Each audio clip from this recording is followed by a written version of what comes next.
Hello good morning friends. Daily current affair में आपका स्वागत है। दोस्तों आप लोग कैसे हैं? उम्मीद करते हैं आप लोग बहुत बढ़िया होंगे। दोस्तों आज हम लोग बात करने वाले हैं 7 नवंबर के करंट अफेयर को डिटेल में जानने वाले हैं, ठीक है। और ये हमारा पार्ट 17 रहने वाला है और रोज डेली हमारी सुबह ये वीडियो अपलोड हो जाती है, आप देख लिया करिए, ठीक है। आज का पहला क्वेश्चन हमारा है। आज का पहला क्वेश्चन, हाल ही में भारत के मुख्य सूचना आयुक्त के रूप में किसे नियुक्त किया गया है, ठीक है। चीफ इंफॉर्मेशन कमीशन किसको नियुक्त किया गया है, ये आपको यहाँ बताना है। ऑप्शन देख लेते हैं। Option A Manoranjan Mishra, option B Hiralal Samariya, option number C Praveen Madhukar, option number D D Y Chandrachud करके हैं, ठीक है। किसको अपॉइंटमेंट किया गया है तो हम लोग जान लेते हैं चीफ इंफॉर्मेशन कमीशन की, ठीक है। चीफ इंफॉर्मेशन कमीशन की बात करते हैं। तभी किसको अपॉइंटमेंट किया गया है, किसको किया गया है तो किया गया है ये हीरालाल समारिया को। किसको किया गया है? हीरालाल हीरालाल समारिया को किया गया है, ये भी आपको याद रखना है, ठीक है। अच्छा एक बात करते हैं, हीरालाल समारिया कहाँ के हैं? ये कहाँ के हैं? ये राजस्थान के हैं। कहाँ के हैं? ये राजस्थान के हैं, ये आपको याद रखना है, ठीक है। अच्छा अगर बात करते हैं इनको शपथ कौन दिलाता है, इनको शपथ कौन दिलाता है तो शपथ कौन दिलाता है? प्रेसिडेंट दिलाते हैं। कौन दिलाते हैं? प्रेसिडेंट दिलाते हैं, ये भी आपको याद रखना है। और प्रेजेंट टाइम में प्रेसिडेंट है कौन? प्रेजेंट टाइम में प्रेसिडेंट कौन है, नाम बताइए। द्रौपदी मुर्मू, ठीक है। द्रौपदी मुर्मू करके यहाँ का प्रेसिडेंट है, ये भी आपको याद रखना है। अच्छा अगर हम बात करते हैं कि सीजीआई की स्थापना कब हुई थी, ठीक है। स्थापना कब हुई थी? इनकी स्थापना कब हुई थी? 12 अक्टूबर 2005 को, ठीक है। 12 अक्टूबर 2005 को इसकी स्थापना हुई थी। अब बात करते हैं इनमें मेंबर की बात करते हैं तो एक क्या होते हैं? चीफ इंफॉर्मेशन कमीशन होते हैं, ठीक है। और 10 से कम, ठीक है, 10 से कम क्या होते हैं? सूचना आयुक्त होते हैं, ठीक है। सूचना आयुक्त बोल सकते हैं, इंफॉर्मेशन कमीशन है, ठीक है। सूचना आयुक्त 10 से कम होते हैं, 10 से ज्यादा नहीं होते। ये प्रेसिडेंट के ऊपर है कि प्रेसिडेंट कितने लोगों को यहाँ पर नियुक्त करते हैं, ये भी आपको याद रखना है, ठीक है। अच्छा अगर हम बात करते हैं पहले कौन थे, पहले चीफ इंफॉर्मेशन कमीशन कौन थे? फर्स्ट चीफ इंफॉर्मेशन कमीशन कौन थे तो पहले कौन थे? वजाहत हबीबुल्ला। कौन थे? वजाहत वजाहत हबीबुल्ला, ठीक है। हबीबुल्ला करके थे, ये आपको याद रखना है, ठीक है। अच्छा अगर हम बात कर लेते हैं, चीफ इंफॉर्मेशन कमीशन की बात हो गई, ऑप्शन देख लेते हैं। मनोज मिश्र अभी किसके लिए अपॉइंटमेंट किए गए हैं? मनोज मिश्र किसके लिए अपॉइंटमेंट किए गए हैं? ये आरबीआई के, ठीक है। आरबीआई के ये अभी क्या बने हैं? कार्यकारी निदेशक बने हैं। कार्यकारी कार्यकारी निदेशक, आरबीआई के कार्यकारी निदेशक बनाए गए हैं। प्रवीण मधुकर की बात करते हैं, इन्हें अभी हाल ही में क्या बनाया गया है? प्रवीण मधुकर की बात करते हैं, ये अभी सीबीआई के संयुक्त, ठीक है, संयुक्त निदेशक बनाए गए हैं, ये भी आपको याद रखना है, ठीक है। संयुक्त निदेशक बनाए गए हैं। अच्छा डी वाई चंद्रचूड़ की बात करते हैं तो अभी इनको हाल ही में 50वां CJI chief justice of India, ठीक है, चीफ जस्टिस ऑफ मुख्य न्यायाधीश जिसको बोलते हैं, उन्हें नियुक्त किया गया है इनको, ये भी आपको याद रखना है। इसका सही आंसर की बात करते हैं, इसका सही आंसर ऑप्शन नंबर बी हो जाएगा, Hiralal Samaria is the right answer, ठीक है। नेक्स्ट क्वेश्चन की बात करते हैं तो महिला एशियाई चैंपियनशिप ट्रॉफी 2023 किसने जीती है, ठीक है। तो अभी हाल ही में महिला एशियन चैंपियनशिप चल रहा है, कहाँ पे चल रहा है और किसने जीता है इसके बारे में हम लोग जानते हैं, ठीक है। सबसे पहले हम लोग जानते हैं वोमेन्स, ठीक है, वोमेन्स एशियन चैंपियनशिप की, ठीक है, चैंपियनशिप 2023 की, ठीक है। अच्छा ये बात करते हैं ये कहाँ पर हो रहा है, ठीक। सबसे पहले कहाँ पे हो रहा है? विजेता कौन है, ठीक है, उप विजेता कौन है, उप विजेता कौन है, इतना हमें जानना है। अच्छा हम जानते हैं कि ये कहाँ पर हो रहा है तो रांची में हो रहा है। कहाँ पे हो रहा है तो ये रांची में हो रहा है, रांची झारखंड, ठीक है, झारखंड। अच्छा अगर बात करते हैं विजेता कौन है तो इंडिया है। विजेता कौन है? इंडिया है, ये आपको याद रखना है। और उप विजेता की बात करते हैं तो उप विजेता कौन है? जापान। उप विजेता कौन है? जापान है, इतना आपको याद रखना है। अच्छा बात करते हैं संस्करण कौन है, ठीक है, संस्करण कौन है तो संस्करण ये 7वां रहने वाला है, ये भी आपको याद रखना है, ठीक है। अच्छा आयोजक तो आपको पता ही चल गया कहाँ पे हुआ, रांची झारखंड है, ठीक है। अगर हम बात करते हैं इसमें कितनी टीमें भाग लेती हैं, टोटल टीम, ठीक है, टोटल टीम कितने हैं? टोटल टीम बात करते हैं कितने देशों की हैं तो ये कितने देशों की हैं? 6 देशों की हैं। अब 6 देश कौन कौन है? पहला जापान है, ठीक है, जापान हो गया। थाईलैंड हो गया, ठीक है, थाईलैंड हो गया, ठीक है। उसके बाद कोरिया हो गया, चीन हो गया, चीन हो गया। उसके बाद मलेशिया हो गया, मलेशिया हो गया। और उसके बाद इंडिया हो गया, ठीक है, इंडिया हो गया, ठीक। कितने हुए? 1 2 3 4 5 6, ठीक है। 6 कंट्री पूरा का पूरा इसमें भाग लेती हैं, जिसमें महिला टीम ने इस बार जीत हासिल की है, ये आपको याद रखना है। महिला टीम ने इस बार जीत हासिल की है, ये दूसरी बार जीत हासिल की है। पहली बार कब जीती थी, फर्स्ट टाइम कब जीती थी, तो फर्स्ट टाइम कब जीती थी, फर्स्ट टाइम 2016 में इन्होंने ये जीता था। ठीक है, महिला वुमेन्स एशियन ट्रॉफी।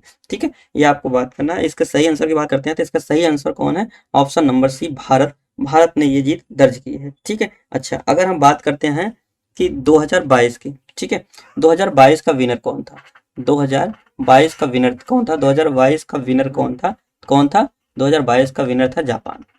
ठीक है, ये भी आपको याद रखना है। अच्छा बात करते हैं ये स्टार्ट कब हुआ था, ये स्टार्ट कब हुआ था, ये स्टार्ट कब हुआ था, ये स्टार्ट हुआ था 2010 में। ठीक है, और कौन स्टार्ट कराता है ये, और कौन मतलब आयोजक है, आयोजक करता कौन है, ठीक है, आयोजन करता कौन है, आयोजन करता कौन है, इंटरनेशनल, इंटरनेशनल हॉकी फेडरेशन करके है। ठीक है, इंटरनेशनल, ठीक है, इंटरनेशनल हॉकी फेडरेशन,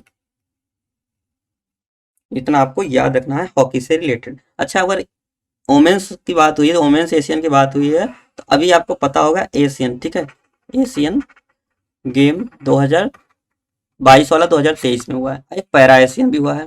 ठीक है, पैरा एशियन भी हुआ है। अच्छा अभी दोनों के बारे में जान लेते हैं सबसे पहले। अच्छा एशियन गेम का संस्करण कौन सा रहा, ठीक है, संस्करण बताइए। उसके बाद बताइए कि किसने जीता, फर्स्ट रैंक किसकी थी, फर्स्ट किसकी थी, फिर उसमें इंडिया की रैंक क्या थी, ठीक है, कहाँ पर ये हुआ, ठीक है, ध्वजवाहक कौन था, ध्वजवाहक कौन था, और टोटल मेडल टैली कितनी थी, टोटल मेडल कितनी थी इंडिया की, ये इतना आपको बताना है। तो संस्करण की बात करते थे 19 वाला था। ठीक है, फर्स्ट में कौन था, फर्स्ट में चाइना की रैंक थी, ये भी आपको रखना है। इंडिया की रैंक क्या थी एशियन गेम में, एशियन गेम में इंडिया की रैंक चौथी थी। ठीक है, इंडिया की रैंक चौथी थी। कहाँ पर हुआ था, हांगजाऊ, ठीक है, कहाँ पे हुआ था, हांगजाऊ चाइना में हुआ था, ये भी आपको याद रखना है।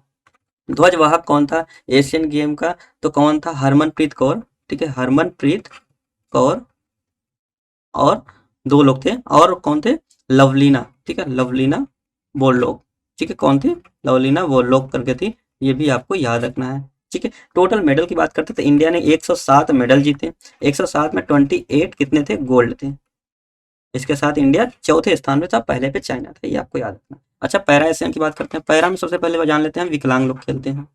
ठीक है, ये विकलांग लोग के लिए है, विकलांग लोग, और जहां पर एशियन गेम होता है वहीं बात करते हैं। संस्करण बात करते हैं, संस्करण बात करते हैं फर्स्ट रैंक पे कौन था, उसके बाद बात करते हैं इंडिया की रैंक क्या थी, उसके बाद बात करते हैं ये कहाँ पे हुआ। ठीक है, उसके बाद बात करते हैं ध्वजवाहक कौन था, ध्वजवाहक कौन था, और बात करते हैं टोटल, टोटल मेडल की बात कर लेते हैं। ठीक है, तो सबसे पहला संस्करण कौन सा था, ये चौथा वाला संस्करण था, ये भी आपको याद रखना है। फर्स्ट पे कौन था, चाइना ही था, ये भी आपको याद रखना है। इंडिया की रैंक क्या थी, पांचवी थी, इंडिया की रैंक कौन थी, पांचवी थी। अब ये कहाँ पे हुआ, ये वहीं पे हुआ, हांगजाऊ चाइना में हुआ। ठीक है, हांगजाऊ चीन में हुआ, ये आपको याद रखना है। ध्वजवाहक कौन था, पारुल परमार। ठीक है, कौन था, पारुल परमार और अमित सिंह। ठीक है, अमित, ये आपको याद रखना है। टोटल मेडल की बात करते हैं 111, मतलब जो 107 में एशियन गेम में जीते थे सही लोग, विकलांग लोग 111 मेडल जीते हैं, और इसमें 29 गोल्ड थी, ये आपको याद रखना है। ठीक है, तो आप इतना अंदाजा लगा सकते हैं 28 गोल्ड सही लोगों ने जीता, विकलांग लोग बेचारे 29 गोल्ड मेडल जीते हैं, और ये लोग 107 मेडल जीते हैं, विकलांग लोग बेचारे 111 गोल्ड मेडल जीते हैं। ये हमारे लिए बहुत सौभाग्य की बात है। ठीक है, चलो अगर नेक्स्ट क्वेश्चन की बात करते हैं, नेक्स्ट क्वेश्चन क्या है, 7 नवंबर को राष्ट्रीय कैंसर जागरूकता दिवस किसकी याद में मनाया जाता है। ठीक है, 7 नवंबर को से पहले बात कर लेते हैं हम लोग कैंसर डे की। ठीक है, cancer awareness day, awareness day की, ये कब मनाया जाता है, ठीक है, ये कब मनाया जाता है, ये कब मनाया जाता है, ये मनाया जाता है 7 नवंबर को। ठीक है, 7 नवंबर को मनाया जाता है। अच्छा किसकी याद में मनाया जाता है, किसकी याद में मनाया जाता है, ये मैडम क्यूरी। ठीक है, मैडम क्यूरी के याद में मनाया जाता है, ये आपको याद रखना है। अच्छा इस बार की थीम क्या है, 2023 की थीम क्या है, 2023 की अगर बात करते हैं, 2023 की थीम की बात करते हैं, तो 2023 की थीम है क्लोज द केयर गैप। क्या है, close the care gap, close the care gap 2023 की थीम है, ये आपको याद रखना है। अच्छा अगर बात करते हैं हम लोग कि नेशनल कैंसर डे, हम लोग अवेयरनेस डे मनाते हैं 7 नवंबर को। ठीक है, इसकी शुरुआत कब हुई थी, ये स्टार्ट कब हुआ था, ठीक है, ये स्टार्ट कब हुआ था, ये स्टार्ट 2014 से हुआ है, ये भी आपको याद रखना है। अच्छा हम बात करते हैं वर्ल्ड, ठीक है, वर्ल्ड कैंसर डे की, वर्ल्ड कैंसर डे कब मनाया जाता है? वर्ल्ड कैंसर डे कब मनाया जाता है? ये मनाया जाता है 4 फरवरी को। कब मनाया जाता है? 4 फरवरी को मनाया जाता है। ये भी आपको याद रखना है, ठीक है। अच्छा, अगर हम बात कर लेते हैं कि मैडम क्यूरी की, अगर हम बात कर लेते हैं मैडम क्यूरी की, ठीक है, मैडम क्यूरी, इनके हस्बैंड है पियरे क्यूरी। कौन है? पियरे क्यूरी है। इन्होंने दोनों ने मिलकर, इन्होंने दोनों मिलके क्या किए हैं? इन्होंने रेडियम की खोज की थी, ठीक है, रेडियम की खोज की थी। ये भी याद करना है। कब किए थे ये लोग? 1898 में। इतना भी आपको याद रखना है। अच्छा, इनके लिए इन्हें नोबेल प्राइज भी दिया गया था, ठीक है, इन दोनों को नोबेल प्राइज भी दिया गया था, नोबेल प्राइज भी दिया गया था, इतना भी आपको याद रखना है, ठीक है। अच्छा, अगर बात करते हैं पियरे क्यूरी की, तो हमने बता दिया मैडम क्यूरी के हस्बैंड है। बात करते हैं मौगी जी बार्डे जी करके हैं और लुई ई ब्रूस करके हैं, ठीक है। तो ये लोग को भी 2023 का नोबेल प्राइज मिला है, ठीक है, नोबेल प्राइज मिला है, ये भी आपको याद रखना है। नोबेल प्राइज किस क्षेत्र में मिला है? केमिस्ट्री में मिला है। किसमें मिला है? केमिस्ट्री में मिला है, ये भी आपको याद रखना है। अच्छा, केमिस्ट्री में कितने लोग को मिला है? 3 लोग को मिला है। किसको किसको? मौगी जी बॉवेडी को और लुइस ई ब्रूस को मिला है। और तीसरा कौन है? तीसरा हमारा है अलेक्सी। कौन है? अलेक्सी, ठीक है, अलेक्सी करके हैं, इनको ये नोबेल प्राइज इस बार का मिला है 2023 का। तो ये भी आपको याद रखना है। इसका सही आंसर क्या हो जाएगा? Option number B, madam Curie, ठीक है। मैडम क्यूरी को भी 7 नवंबर को इनकी याद में कैंसर अवेयरनेस डे प्रोग्राम चलाया जाता है, ये आपको याद रखना है, ठीक है। चलो, अब नेक्स्ट सेशन की बात करते हैं। नेक्स्ट सेशन हमारा है कि फीडे ग्रैंड स्विस शतरंज जीतने वाली पहली भारतीय महिला खिलाड़ी कौन बन गई है, ठीक है, ये आपको याद रखना है। अब हम सबसे पहले जान लेते हैं कि फीडे ग्रैंड स्विस चेस के, ठीक है, फीडे ग्रैंड, ठीक है, ग्रैंड स्विस चेस की, चेस मतलब होता है शतरंज, ये भी आपको याद रखना है, 2023 की, ठीक है। इसमें 2 लोगों ने जीते हैं, ठीक है। मेल की बात करते हैं और फीमेल की बात करते हैं, ठीक है। मेल ने भी जीता है और फीमेल ने जीता है, ये भी आपको याद रखना है, ठीक है, फीमेल ने भी जीता है। अब बात करते हैं हम लोग मेल में। मेल में किसने जीता है? विदित गुजराती करके है, ठीक है। कौन जीता है? विदित गुजराती करके है, विदित गुजराती करके हैं, इन्होंने जीता है, आपको याद रखना है। अब फीमेल में बात करते हैं तो किसने जीता है? आर वैशाली ने। किसने जीता है? आर वैशाली ने ये जीता है, ये भी आपको याद रखना है। अच्छा, अगर बात करते हैं, ये जो आर वैशाली है, ये पहली महिला है, ठीक है, ये पहली महिला है, पहली महिला है जिन्होंने फीडे स्विस शतरंज जीतने वाली पहली महिला है, ये भी आपको याद रखना है, ठीक है। अच्छा, इन्होंने किसको हराया? ठीक है, उप विजेता कौन है? उप विजेता कौन है? इनकी उप विजेता कौन है, ये आपको बताना है। उप विजेता यहाँ पर बात करते हैं तो कौन है? मंगोलिया की हैं। कौन है? बटुकयांग मुटुकुल करके हैं, ठीक है, क्या है? बटुकयांग, ठीक है, और मुगुटुल करके हैं। ये कहाँ की महिला है? ये मंगोलिया की है, ठीक है, कहाँ की है? मंगोलिया की है। मंगोलिया में एक फेमस मरुस्थल, इसका नाम है गोबी मरुस्थल, एशिया का सबसे बड़ा मरुस्थल वही है, ये आपको याद रखना है, ठीक है। अच्छा, अगर बात करते हैं कि विदित गुजराती की, तो ये विजेता रहे हैं, ठीक है, मेल के, ठीक है। और अगर बात करते हैं उप विजेता की, उप विजेता कौन है? उप विजेता कौन है? क्योंकि विजेता जाते हैं तो उप विजेता को भी हमें जानना जरूरी है। उप विजेता कौन है? अलेक्जेंडर है। कौन है? अलेक्जेंडर, अलेक्जेंडर है, ये भी आपको याद रखना है। ये कहाँ के हैं? अलेक्जेंडर, अलेक्जेंडर सर्बिया के हैं। कहाँ के हैं? सर्बिया के हैं, जहाँ के नोवाक जोकोविच है, ये भी आपको याद रखना है। साथ ही ये विदित गुजराती और R Vaishali world chess championship के टूर्नामेंट के लिए भी क्वालिफाई कर लिए हैं, ये भी आपको याद रखना है, ठीक है, ये भी क्वालिफाई हो गए हैं, क्वालिफाई हो गए हैं, ठीक है, किसके लिए? वर्ल्ड चेस चैंपियनशिप के लिए, ठीक है। अच्छा, इसमें जो जीतता है वही वर्ल्ड चेस चैंपियनशिप के लिए भाग मतलब कि क्वालिफाई होता है, ये भी आपको याद रखना है, ठीक है। चलो, इसका सही आंसर की बात करते हैं। इसका सही आंसर क्या? Option number C, R Vaishali है, इन्होंने फीमेल में जीता है। अच्छा, अगर बात करते हैं हम लोग शिव शंकरी, शिव शंकरी से आपको याद आया, सरस्वती सम्मान इनको दिया गया है। क्या दिया गया है? सरस्वती सम्मान इन्हों अभी अवार्ड मिला है 2023 का, ये आपको याद रखना है, ठीक है। अब बात करते हैं नरगिस मोहम्मदी का। नरगिस मोहम्मदी की बात करते हैं, पीस के क्षेत्र में मतलब शांति के क्षेत्र में इनको अभी नोबेल पुरस्कार मिला है। इनको क्या मिला है? नोबेल प्राइज 2023 मिला है, ये भी आपको याद रखना है, ठीक है। ये ईरान की महिला है। अच्छा, क्लाउडिया गोल्डन की बात करते हैं, ठीक है, क्लाउडिया गोल्डन की बात करते हैं, तो इन्हें अभी किसके लिए? अर्थशास्त्र के लिए, अर्थशास्त्र के लिए, अर्थशास्त्र के लिए ये गोल्ड मेडल, अरे सॉरी, नोबेल प्राइज मिल दिया गया, ये भी आपको याद रखना है, ठीक है। चलो, नेक्स्ट सेशन की बात करते हैं। नेक्स्ट सेशन जानने से पहले हम लोग जान लेते हैं, छोड़ो, नेक्स्ट सेशन की बात करते हैं। नेक्स्ट सेशन क्या है, प्रसिद्ध बुलावा, ठीक है, अंतर महाद्वीपीय बैलिस्टिक मिसाइल किस देश की है, ठीक है, किस देश की है। सबसे पहले हम जान लेते हैं बुलावा की, ठीक है, बुलावा है क्या, ठीक है, बुलावा है क्या, सबसे पहले ये क्या है, क्या है। दूसरा क्वेश्चन हमारा इससे बनता है कि ये किस देश का है, ठीक है, किस देश का है, ठीक है।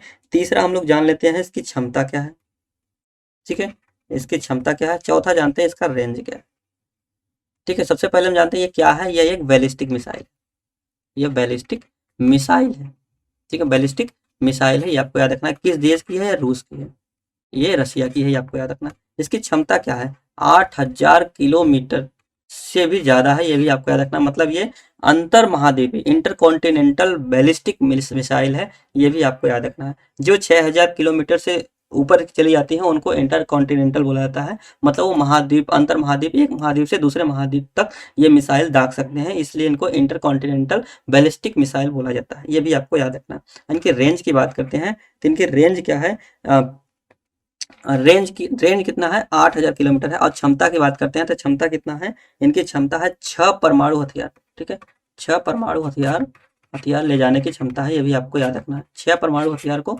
ले जाने की क्षमता है। अभी रूस की बात करते हैं हम, ठीक है, अगर हम रूस की बात करते हैं तो रूस ने अभी क्या किया है, इन्होंने परमाणु परीक्षण, ठीक है, परमाणु परमाणु परीक्षण करने के लिए ट्रिटी पर जो हस्ताक्षर होते हैं उनसे इन्होंने बोल दिया कि हम परमाणु परीक्षण करेंगे, हस्ताक्षर सिर्फ नहीं किया उन्होंने, ठीक है, ये आपको याद रखना है। परमाणु परीक्षण के लिए ये वहां से मना कर दिया, यहाँ भी आपको याद रखना है, ठीक है। चलो ठीक है, 6 परमाणु हथियार ले जाने की क्षमता है, इसका सही आंसर क्या आ जाएगा, ऑप्शन नंबर डी, रूस, ठीक है।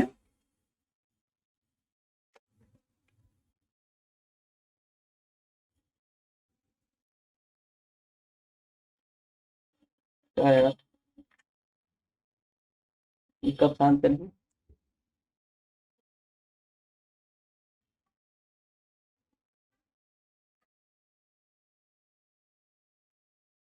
दिन में ये देखो,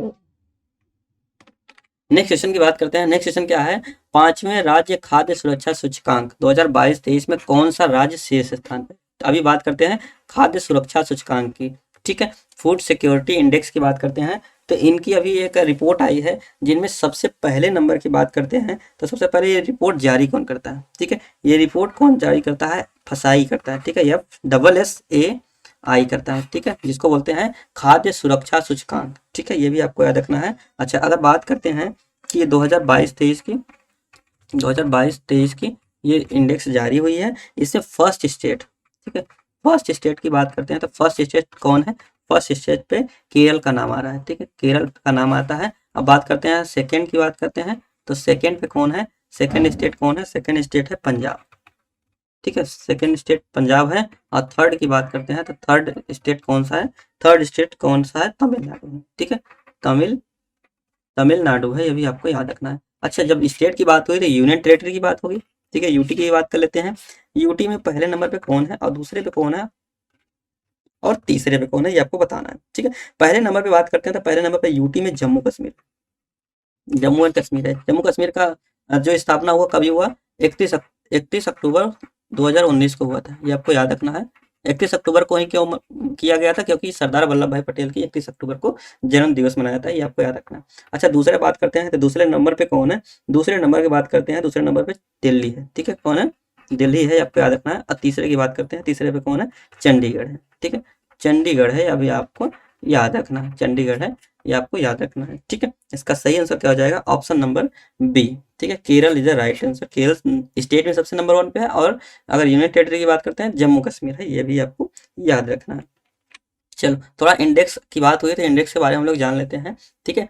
तो ग्लोबल इनोवेशन इंडेक्स की बात करते हैं तो यूएसए, यूके, फ्रांस, ये टॉप 3 है। और इंडिया की रैंक की बात करते हैं तो 42 है, ठीक है। अच्छा, climate change in performing index 2023 की बात करते हैं तो रैंक 4th पे डेनमार्क है। और 4th पे रखने का मतलब कि ये 3-2-1, मतलब इस रैंक में कोई है ही नहीं, ठीक है। और 8वें नंबर पे भारत है, ये भी आपको याद रखना है, ठीक है। अच्छा, हेनली पासपोर्ट इंडेक्स की बात करते हैं सर, ये टॉप 3 में कौन कौन है, जापान, सिंगापुर, ठीक है, south Korea, Germany, Spain. India की बात करते हैं तो 84 है, रैंक आपको याद रखना है। बात करते हैं चौथे नंबर की वर्ल्ड हैप्पीनेस रिपोर्ट की, ठीक है, 2022-23 की। तो फिनलैंड नंबर 1 पे है, दूसरे पे डेनमार्क और तीसरे पे आइसलैंड। और इंडिया की रैंक क्या है, 126 है, आपको याद रखना है। अच्छा, पासपोर्ट इंडेक्स की बात करते हैं तो यही नंबर 1 पे है, स्वीडन दूसरे नंबर पे और जर्मनी तीसरे नंबर पे है। तो टोटल कितना हो गया, 144 हो गए।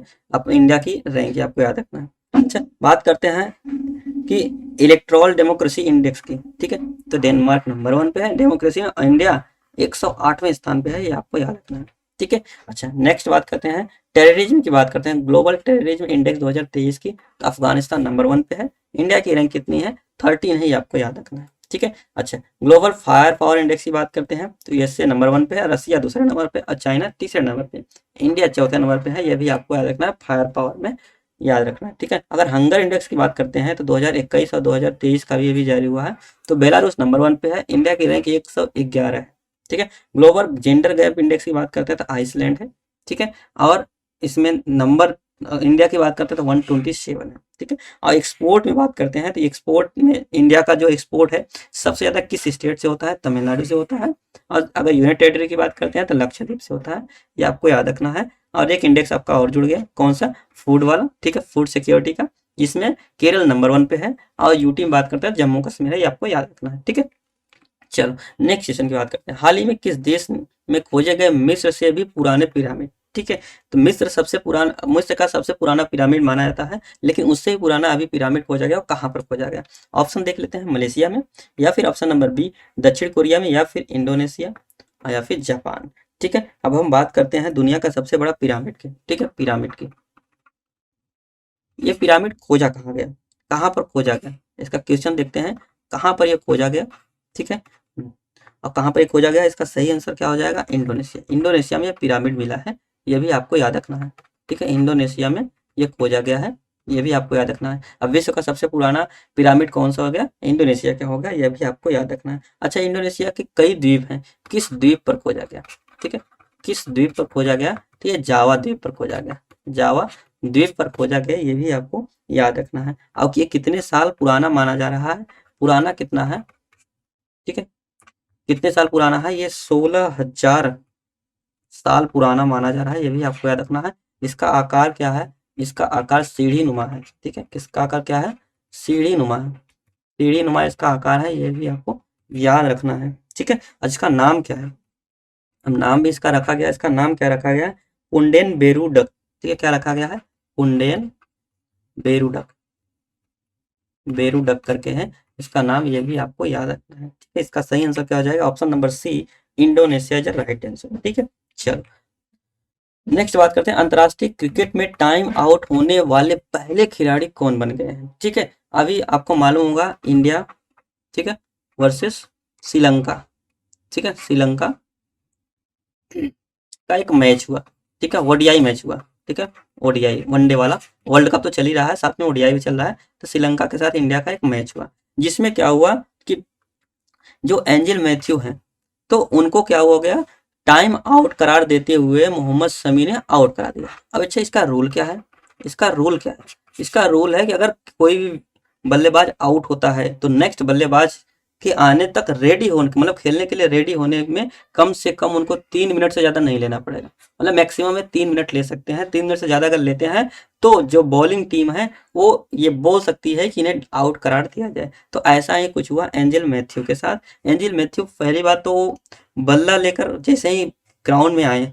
कुछ टाइम के बाद उनको क्या हुआ, उनका बोल रहे हैं कि हेलमेट में उनके प्रॉब्लम आ रही है, ठीक है, उनका हेलमेट चेंज कराने के लिए वो बोले, और इसके बाद धीरे धीरे देखा जाए तो 3 मिनट क्रॉस कर गए। तो इंडिया टीम ने ये बताया कि 3 मिनट से ज़्यादा हो गए, इन्हें आउट करार दिया जाना चाहिए, ठीक है। अगर इंडिया टीम चाहती तो ये आउट करार न दिलाती, ये होता है कि बॉलर के पक्ष में, इसलिए इंडिया के बॉलर ने बोल दिया कि इन्हें आउट करार दिया जाए क्योंकि ये 3 मिनट से क्रॉस हो गए हैं, ठीक है। तो ये विश्व के पहले ऐसे बल्लेबाज है जिन्हें टाइम आउट का करार मिला है, मतलब 3 मिनट से ज़्यादा होने के बाद, मतलब ये बल्ला लेके आए, एक बॉल भी नहीं खेले और इन्हें आउट करार दे दिया गया, ये बाहर चले गए। ये विश्व के पहले ऐसे बल्लेबाज हैं, ये भी आपको याद रखना है। एंजिल मैथ्यू जो राइट आंसर है, ये कहाँ किस देश के हैं, श्रीलंका के हैं, ये आपको याद रखना है। कहाँ पर हुआ, ओडीआई में हुआ, वनडे इंटरनेशनल में हुआ, ये भी आपको अच्छे से याद रखना है। ये मोस्ट इंपॉर्टेंट हो जाएगा आपको एग्जाम के व्यू से, ठीक है। चलो इसका सही आंसर हो जाएगा बी। तो दोस्तों आपको आज की वीडियो कैसी लगी? वीडियो अगर अच्छी लगी तो वीडियो को लाइक शेयर एंड सब्सक्राइब कर दीजिएगा। मिलते हैं नेक्स्ट वीडियो में, तब तक के लिए जय हिंद जय भारत।